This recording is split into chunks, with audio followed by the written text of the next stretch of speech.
Alors bonjour à tous, on est en novembre, on est en 2013, bienvenue au DevFest.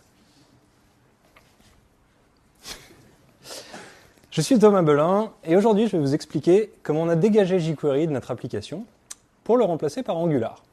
Dit autrement, comment on a fait pour transformer des bouts de DOM qui se déplacent en une véritable application front.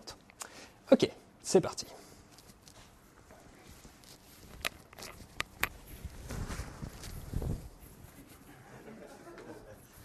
Pardon. C'est bon. Ok, maintenant que vous avez bien compris ça, bonjour à tous, je suis Thomas Belin.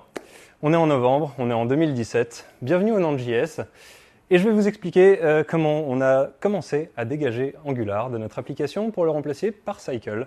Ou dit autrement, comment on est passé de la programmation impérative à la programmation réactive. Un petit mot sur DoYouBuzz quand même, sur ce qu'on fait. Nous on fait du CV en ligne, on permet aux gens de faire ce genre de truc, donc ça c'est mon CV. On permet aux gens de faire ce genre de truc assez simplement, sans qu'ils se prennent la tête avec la mise en forme. Le but c'est qu'ils se focus sur le contenu et pas sur la mise en forme. C'est pas tellement cette partie-là qui nous intéresse aujourd'hui, nous ce qui nous intéresse c'est plus la partie éditeur. Donc là, il y a beaucoup de JavaScript derrière tout ça évidemment. L'idée, c'est que vous ne quittez jamais votre CV quand vous l'éditez. Vous éditez tout sur place. Quand vous ajoutez du contenu, les formulaires apparaissent en bas à gauche, en bas à droite, pardon. Et tout se fait dynamiquement. Vous pouvez supprimer, ajouter du contenu. Tout ça, c'est sur la même page. Nos contraintes, elles sont pas formidables. Vous les comprendrez assez bien. Les deux contraintes qu'on a, c'est que l'édition, comme je vous l'ai dit juste avant et comme vous l'avez vu sur l'exemple, elle doit être dynamique. On quitte pas le CV, tout doit se faire en live sur la page. En revanche, la visualisation de CV, donc quand un recruteur arrive sur l'un de vos CV, il faut que ce soit blazing fast, il faut que ça apparaisse directement. On a ces deux contraintes-là, ce qui veut dire, de façon un peu plus visuelle, ce qui veut dire qu'en édition, c'est tout à fait acceptable en édition d'avoir un petit temps de loading. Là, vous voyez, l'interface, elle ne se charge pas instantanément. On a un petit temps durant lequel on ne voit pas grand-chose. Les gens sont là pour éditer leur CV. Potentiellement, ils sont là pour 10 minutes, 30 minutes, 1 heure, 1 jour et demi. Je ne sais pas trop. Mais bref, ils sont là pour un certain temps. Et on peut accepter d'avoir quelques secondes de chargement. En revanche, en visualisation, quand un recruteur clique sur un lien pour aller voir votre CV parce que vous l'avez envoyé par email, il faut que ça apparaisse tout de suite. Là, il faut que le mec, si ça apparaît en 1 seconde, le mec s'est déjà barré sur un autre CV ou a déjà passé à autre chose. Donc la question, c'est comment répondre à ces deux contraintes en 2013.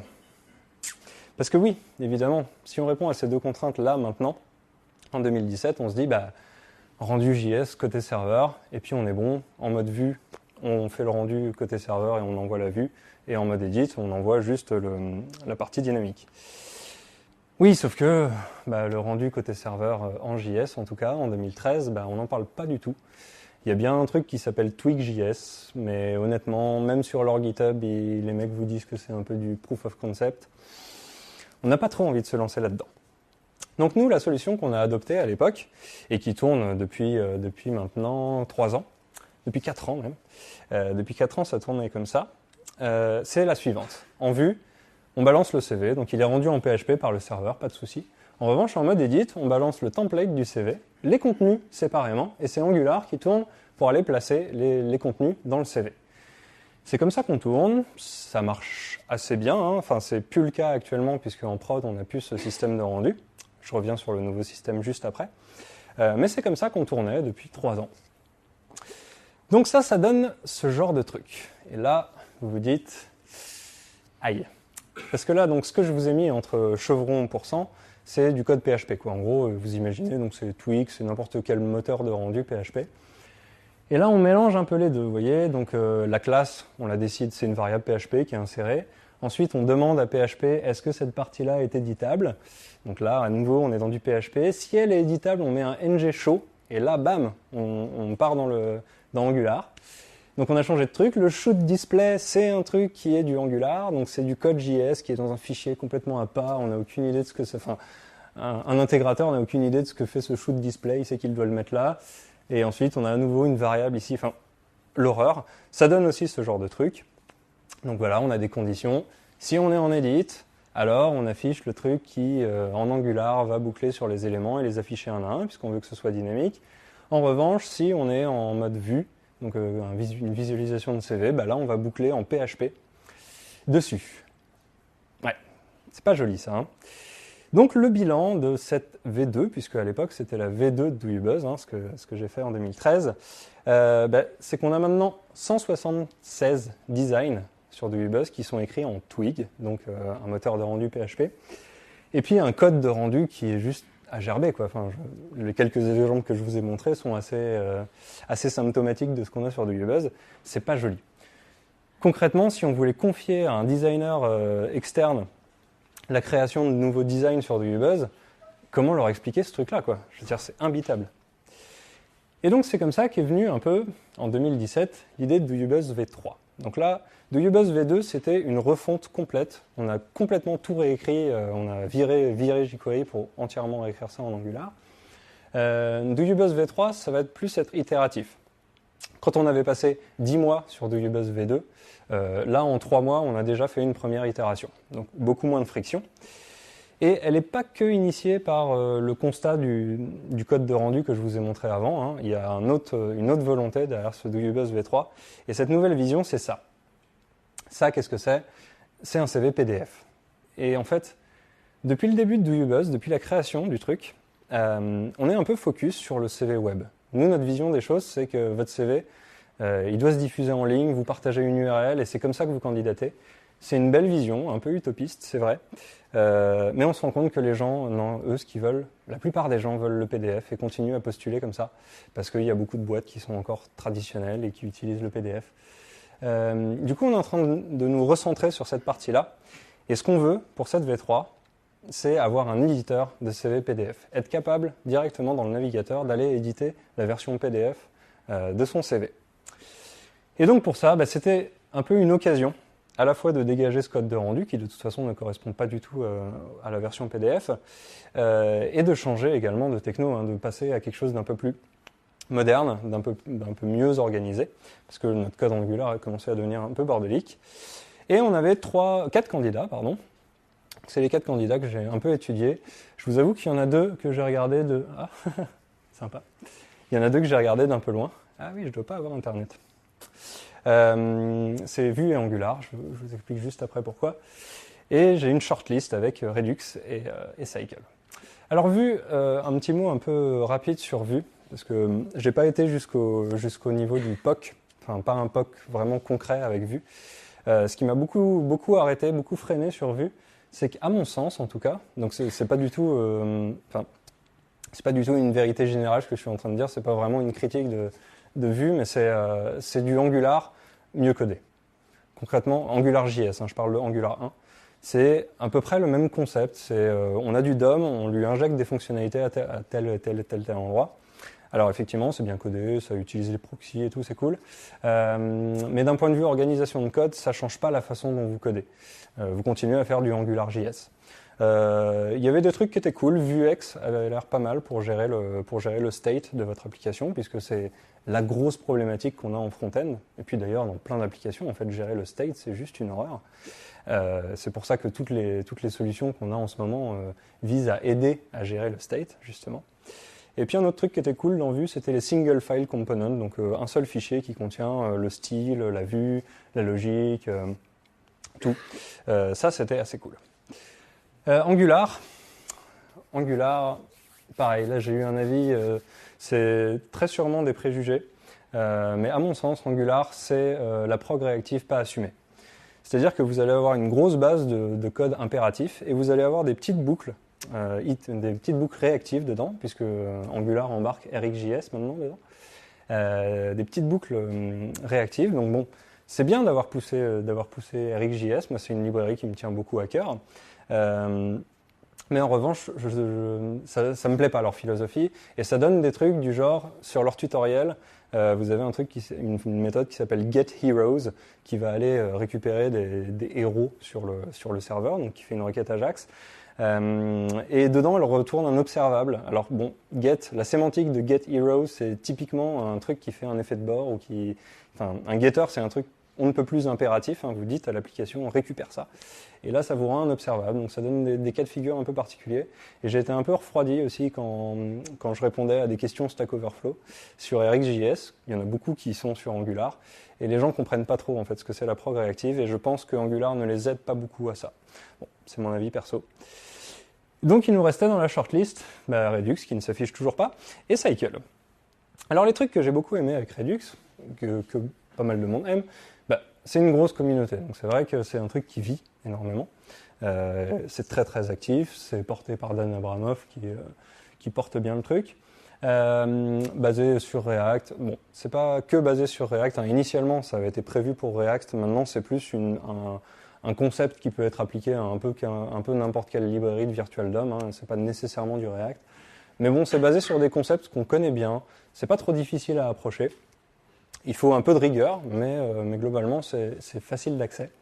Avoir un state qui ne repose qu'à un seul endroit pour le debug, c'est le petit Jésus en culotte de velours. Hein. On peut imaginer un cas de figure où vous avez un de vos users qui a son appli qui crash, elle vous envoie juste le state sérialisé, vous le réinjectez dans votre appli en local et vous vous retrouvez exactement dans le même état que lui avant que ça crache. Ce qui est quand même une promesse ultra forte.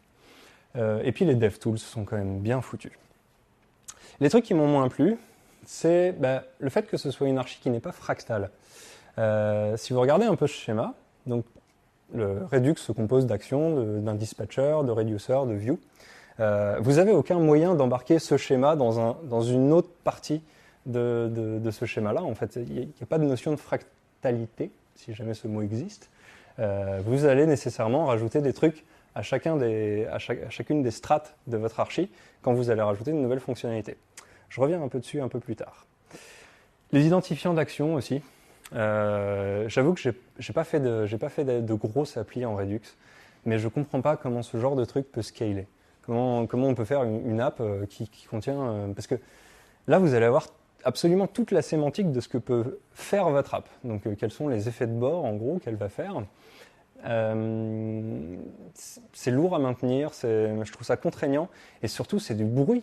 Enfin là, chacune de ces lignes de code ne veut absolument rien dire, elle n'a aucune signification pour votre business logique. C'est un truc qui m'a pas plu. Les actions chaînées aussi, là c'est un problème plus de sémantique du code que vous allez créer. Alors là j'ai utilisé Redux Thunk, donc c'est un choix particulier. Il y a plein de façons de gérer les actions chaînées en Redux. Vous avez Redux Observable, Redux Cycle, Redux Thunk, plein d'autres que j'ai plus en tête. Je vous explique le problème que j'ai avec ce truc-là. Imaginez que je mette à jour le CV, donc l'utilisateur a enregistré un truc, on fait une requête, la requête revient avec le CV updaté, et nous, sur DUBuzz, on affiche toujours la complétion de votre CV. C'est un petit taux de complétion qui dit à combien vous êtes d'un CV vraiment complet. Du coup, une fois que le CV est mis à jour, on voudrait balancer la requête qui va demander à combien le CV est complet. Donc, on appelle ça, donc on appelle api.updateCV, donc là ça fait la requête Ajax. Quand le retour est là, on dispatche l'événement qui dit ok, le CV c'est bien mis à jour côté serveur, tu peux mettre à jour l'UI et tout ça avec ce qu'il faut. Et là, on rajoute ce truc-là. On rajoute le fait d'aller chercher auprès du serveur la complétion du CV. Donc, encore une fois, il y a plein de façons de faire ça. Hein. Là, c'est un choix un peu opinionated pour illustrer le point. Mais si vous voulez, cette fonction update CV action, je ne comprends pas, moi, pourquoi elle est responsable d'aller aussi chercher la complétion. À mon sens, elle ne devrait même pas savoir qu'il y a une notion de complétion sur DUBuzz. Ce n'est pas son rôle. Et à mon sens, là, on casse le principe de single responsibility, puisque cette action fait deux choses, dont une qu'elle ne devrait pas connaître. Bon. Il y a des moyens de pallier ça. Il n'y a pas de souci, et je pense que vous pourrez me troller sur ce bout de code-là. Mais c'est comme ça que, naturellement, on a envie de le faire, en tout cas. Et puis, ça, pareil, c'est un peu opinionated, encore une fois. Les handlers dans la vue, je trouve aussi, pour la même raison, que c'est un break dans le single responsibility, puisque là, ça veut dire que potentiellement, votre designer, c'est lui qui devra mettre ces trucs là-dedans. Normalement, en théorie, c'est vous qui allez mettre ça dans la vue, et lui, il va rajouter les trucs qui vont bien autour. mais je trouve ça bizarre qu'il ait ces diffs-là à cet endroit-là. Bon. Maintenant sur Cycle, c'est comme Redux. Hein. Là, pareil, c'est une architecture d'application plutôt qu'une technologie. Hein. Si vous allez regarder le code source du main, du core de Cycle, c'est une petite centaine de lignes. Il n'y a pas grand-chose dedans. C'est juste un moyen de connecter tous les observables ensemble. Là, c'est fractal pour le coup. C'est-à-dire que chacun de vos composants, c'est en fait une application Cycle indépendante qui contient tout ce dont il a besoin pour fonctionner. C'est à base que de fonctions pures. Fonctions pures, si vous avez entendu parler de la prog fonctionnelle, c'est normalement un truc qui vous fait kiffer. Hein.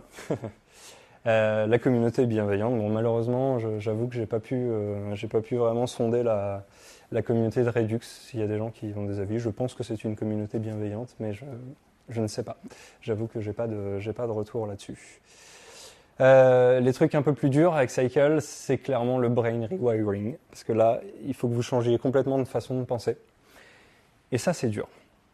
Ça, vraiment, c'est dur. Moi, au début, j'ai commencé un peu tout seul le Cycle, et au début, ça a été compliqué de comprendre, de penser différemment. Ça s'apprend très bien, en fait, hein, et en discutant, ça s'apprend, mais il faut remapper son cerveau. Faut comprendre pourquoi, qu'on programme en temporel et puis en spatial, ça change pas mal de choses. Comprendre ce que c'est qu'une propriété versus un event, comprendre ce que sont les cold et les hot observables. C'est pas nécessaire dans Cycle, puisque Cycle ne considère que tous les observables sont chauds, donc vous n'avez pas besoin de faire cette distinction. Mais à mon sens, si vous faites de la prog réactive, apprenez ces trucs-là, ça vous servira, même si vous faites du Cycle. Le truc qui n'est pas très joli aussi, c'est les stack traces. Parce que là, quand vous avez un crash dans l'un de vos composants, la stack trace ressemble un peu à ça. Donc c'est très moche. Ça s'explique par le fait que vous, en fait, ce que vous confiez à l'application ou la librairie réactive qui s'occupe de ça, c'est juste une ou deux fonctions. On va rarement très profond, puisque vous confiez ça à la librairie, donc RxJS ou Xstream ou Most.js, qu'importe la librairie réactive que vous utilisez. Mais du coup, là, pour vous, c'est que du bruit, parce qu'en fait, ça concerne que la librairie que vous utilisez. Et vous, la ligne qui vous intéresse, c'est juste ça. Donc on peut mettre, là, j'ai pas de, comment on appelle ça, de map, j'ai pas de fichier map, de source map, merci. J'ai pas de source map, donc c'est pas très joli. Ce serait un peu plus joli. Mais il faut savoir que les stack traces ressemblent un peu à ça. Donc il y a beaucoup de bruit dans les stack traces. Donc maintenant, retour à Dooibuzz. La contrainte qu'on a, c'est il n'est pas question de réécrire les 176 designs qu'on a déjà écrits en Twig. Ça nous aurait pris beaucoup trop de temps de les réécrire en JS, donc de faire du vrai rendu JS. Et il faut qu'on garde cette contrainte-là parce qu'il faut qu'on avance assez vite. Hein. Comme je l'avais dit, à l'époque de la V2, on a mis 10 mois à réécrire tout. Là, il fallait qu'on ait le moins de friction possible, qu'on aille le plus vite possible. Et ça pourra être fait plus tard. Hein. Pour l'instant, la porte est grande ouverte à ce genre de réécriture, mais il fallait qu'on puisse répondre à ça. Alors, la question maintenant qui se pose, c'est comment on fait le rendu des CV, puisque les CV, les designs de CV, ils sont en PHP. Est-ce qu'on peut faire du server-side rendering en PHP et du virtual DOM, puisque que ce soit React ou que ce soit Cycle, on part sur du virtual DOM. Là, il est temps de faire un petit POC, clairement. Et le POC, le voilà. Donc ça ressemblait à ça. Cette appli, je l'ai codée à la fois en React et à la fois en Cycle. Donc les deux font strictement la même chose. Hein. Visuellement, c'est la même chose et tout ça. Donc là, voilà, j'ai un petit bout de... là, j'ai un rendu de CV. Donc toute cette partie-là est entièrement rendue par le serveur. Hein. Donc à chaque fois qu'on fait une mise à jour du CV, là, j'ai supprimé l'élément. Il est rendu côté serveur et il est revenu, il me revient au niveau du front-end. Et là, le front-end remplace le contenu. Donc que ce soit changer de design ou rajouter du contenu, à chaque fois, le serveur re-rend tout. Ça se fait assez bien, hein, en fait. Là, ce que j'ai fait, donc là, c'est la version React du truc. Dans le state, je rajoute une vue.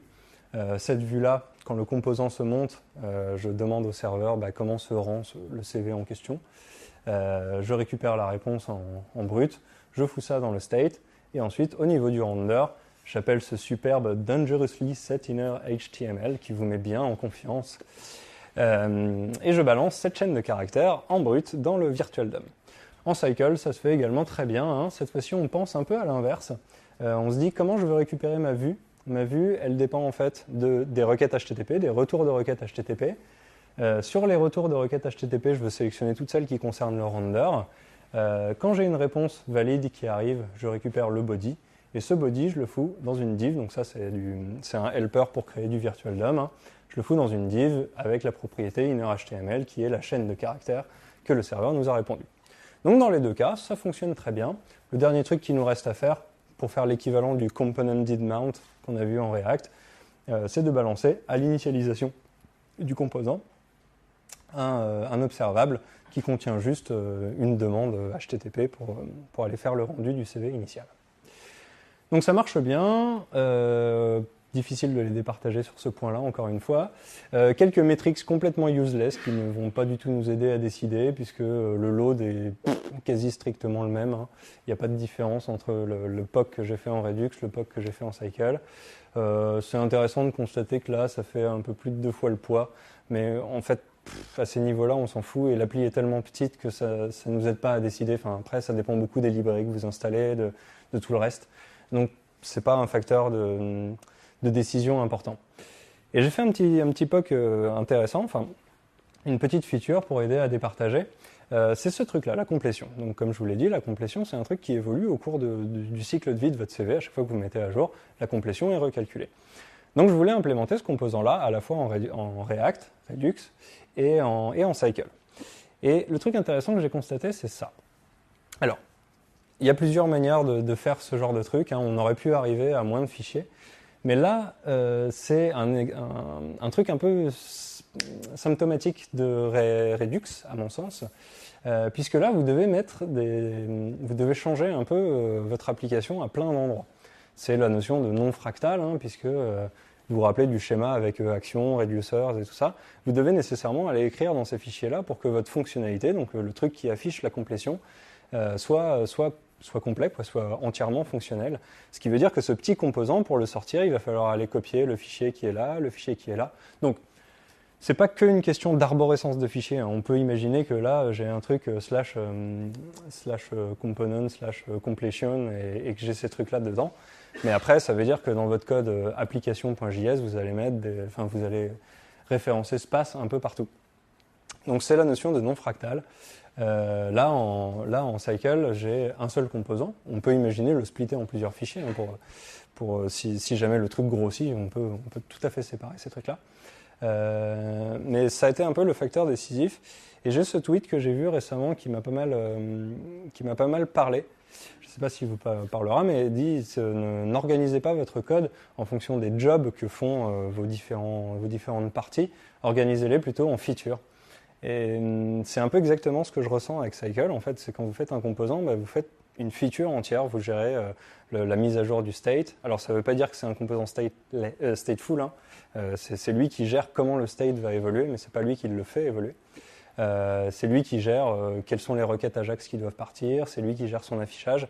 Enfin, il gère tout, il est indépendant et il peut être utilisé dans un autre contexte. Donc, à partir de ce moment-là, on était parti sur du Cycle. Et comme je vous l'ai dit, le but c'est de faire une migration itérative, c'est pas de tout changer d'un coup, c'est pas de tout dégager. Et du coup, ce qu'on a fait, c'est qu'on a embed une application Cycle dans notre application Angular initiale. Ça, c'est plutôt un truc cool qui s'est passé sur cette migration. C'est que, en fait, ce que j'en ai conclu, c'est que c'est facile à faire. Et je vous montre comment. Pour ça, j'ai écrit ma toute dernière directive Angular. On croise les doigts, j'espère que j'en écrirai plus d'autres. Voilà le dernier truc que je vais placer. Donc là, c'est le DOM, enfin c'est le HTML de l'éditeur de CV, hein. Je place cette div là avec le CV editor qui est ma directive que j'implémente comme ça. C'est un truc assez simple, hein. C'est une fonction, bon, elle prend le scope. L'élément, c'est la div référencée ici. Et je launch l'éditeur, je démarre l'éditeur. Et justement, ce fameux éditeur, c'est notre application Cycle, qui pour l'instant n'est pas plus lourde que ça, hein. Donc voilà la fonction. Vous notez qu'on est dans du TypeScript, hein, tant qu'à faire, quitte à migrer, autant y aller à fond. Donc on a des types et tout ça, c'est top. Qui prend en paramètre l'élément dans lequel il doit se display. Il initialise le driver qui va gérer les mises à jour du DOM et tout ça à partir de cet élément-là. Et on dit à Cycle, avec la fonction run, de lancer mon application avec ma fonction main. Maintenant, il faut communiquer entre les deux, puisque une grosse partie de la logique est encore sur Angular, hein. Le but, c'était, j'en ai quasiment pas réécrit. En fait, Cycle est pour l'instant assez simple. La partie Cycle est assez simple. Pour communiquer, c'est simple. En descendant donc, de Angular vers Cycle, on a des propriétés, un peu à l'image de React, hein, quand vous passez des props. On a des props et on a des événements. Et pour communiquer de Cycle vers Angular, on a des événements. Ça se passe comme ça. Pour les props, c'est simple, hein. Dans la directive que vous aviez tout à l'heure, je passe l'objet CV, donc là c'est un truc du scope. Si vous connaissez un peu Angular, vous comprenez que c'est en fait un objet JS, ça, qui sera passé à ma directive. Donc là je l'injecte dans le scope et je launch l'éditeur cette fois-ci avec la variable CV, enfin le CV du scope. Et côté cycle, c'est assez simple, hein. On initialise un state. Donc là, ça va être le state de toute mon application que j'initialise, hein, qui contient le CV qu'on m'a passé en paramètre, qui crée une nouvelle fonction main à partir de ce state-là, et qui lance l'application comme avant. Là, rien n'a changé. Toujours dans Angular vers cycle, parce que ça, donc les props, c'est pour l'init du composant, mais après, si jamais ce CV évolue, il va falloir passer les évolutions à cycle. Donc pareil, assez simple, hein. Là on utilise les fonctionnalités d'Angular qui peuvent watcher, qui peuvent observer les changements d'un élément. Donc il observe l'objet CV et à chaque fois qu'il y a un changement, moi j'ai décidé d'utiliser le document comme bus d'événement. Donc c'est lui qui va dispatcher l'événement CV updated. Côté cycle, on a un driver qui s'occupe d'écouter ça. Donc en fait, le driver, la seule chose qu'il fait, donc un driver en cycle, c'est un truc qui s'occupe de communiquer avec l'extérieur. Là, typiquement, c'est ce qu'on fait, hein, on communique avec l'extérieur qui est l'appli Angular. On crée un observable à partir d'un événement qu'on écoute sur document via le CV updated. Et ça se consomme comme ça, donc assez simple, hein. Ça, c'est l'un de nos composants, donc le CV viewer, c'est ce qui s'occupe d'afficher le CV. Il va prendre en paramètre le driver du deep message.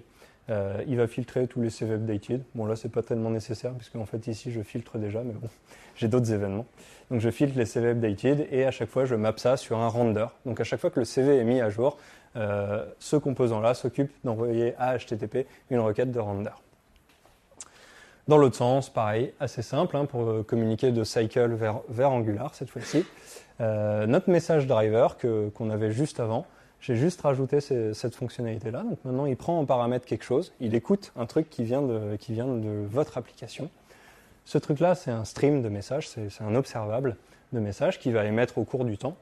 On va rajouter un listener dessus, et à chaque fois que ce stream-là va émettre quelque chose, là, pareil, j'ai un dispatch event. Le dispatch event, je vous passe un peu les détails de ce qui se passe, mais en gros, ça fait un document.dispatch event et ça crée le new custom event et tout ça. Donc ça, c'est pareil, ça utilise le document comme bus de message.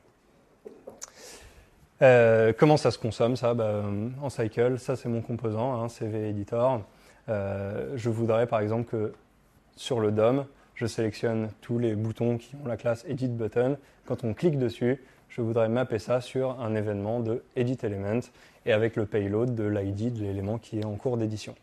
Et là, ce qui est assez confortable, c'est que du coup, toute la mécanique d'édition d'éléments, donc c'est-à-dire afficher le formulaire, enregistrer, valider, tout ça, enfin, faire la validation des inputs et tout, c'est encore Angular qui gère ça. J'ai pas eu à migrer ça au moment de cette transition-là. Donc au fur et à mesure, on va de moins en moins avoir besoin d'envoyer des deep messages vers l'appli Angular. Au fur et à mesure, ça va être Cycle qui va grignoter au fur et à mesure les fonctionnalités. Donc ce système-là nous a quand même bien aidé. Donc pour résumer, on a un genre de web component complètement indépendant qui communique via des trucs standards, donc le document, avec son monde extérieur.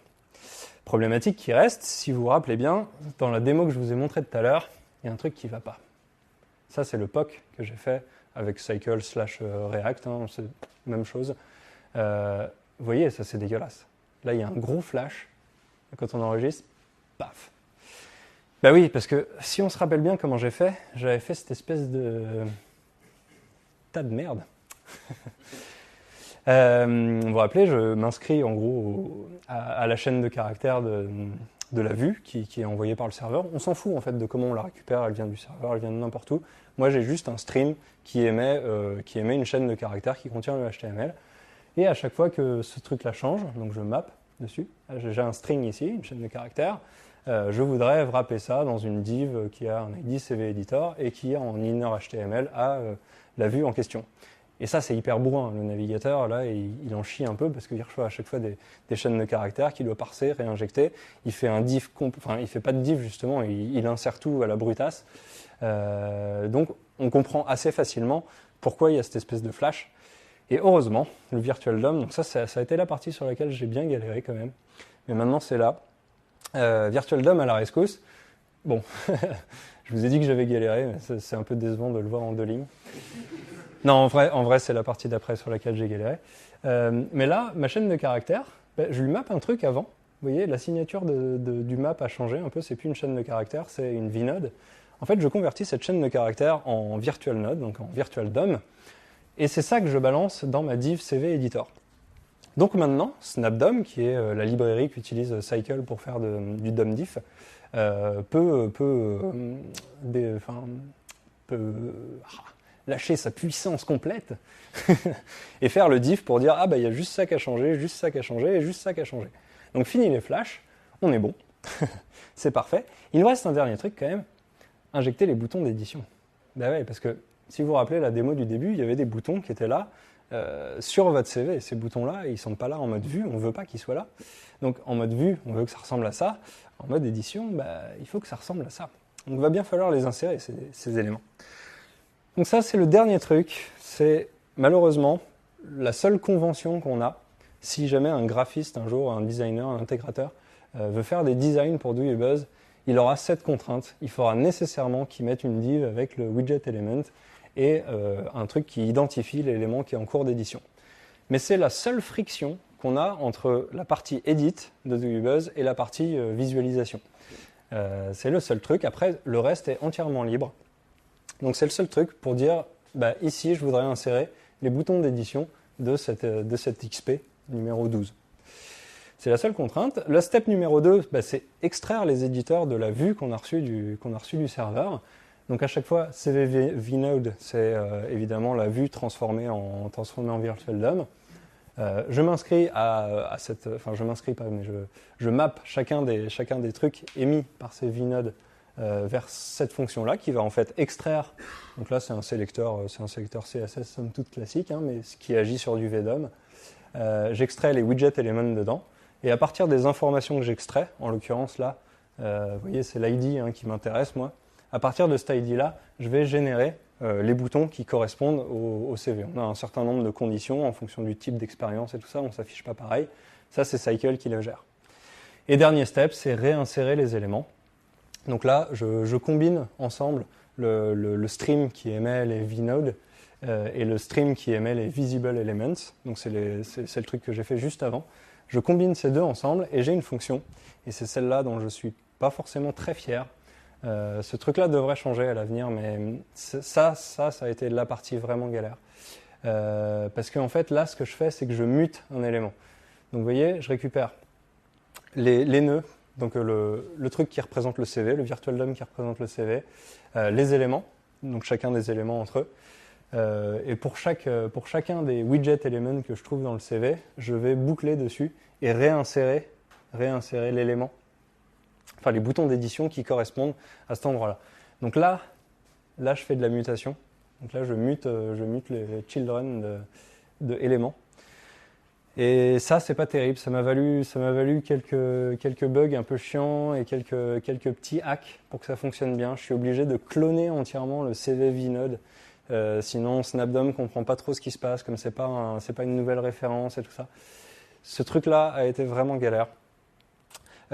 Pour vous illustrer un peu ce qui se passe quand même, voilà. Donc là, il y a le HTML qui sort, on le convertit en vnode, on extrait les éditeurs et on recombine les deux ensemble. Et là, on voit bien le schéma réactif du truc qui se produit sous nos yeux. Visuellement, ça donne ça. Le CV arrive, on extrait les éléments dedans. Et hop, on réinjecte au bon endroit les éléments. Elle est belle celle-là. Merci. Bon, en résumé, cette première itération, c'est, à part cette partie-là qui a été vraiment compliquée, le reste a été un peu était facile en fait, s'est déroulé assez facilement. Donc c'est une première itération qui à mon sens est réussie. On n'a pas eu de bug majeur au moment de la sortie du truc, contrairement au moment de la V2 où ça a été une horreur. On en a chié. Là, c'était une première itération super flawless. On a montré que c'était possible de faire ça, d'embarquer une application Cycle, de continuer à faire du rendu côté serveur.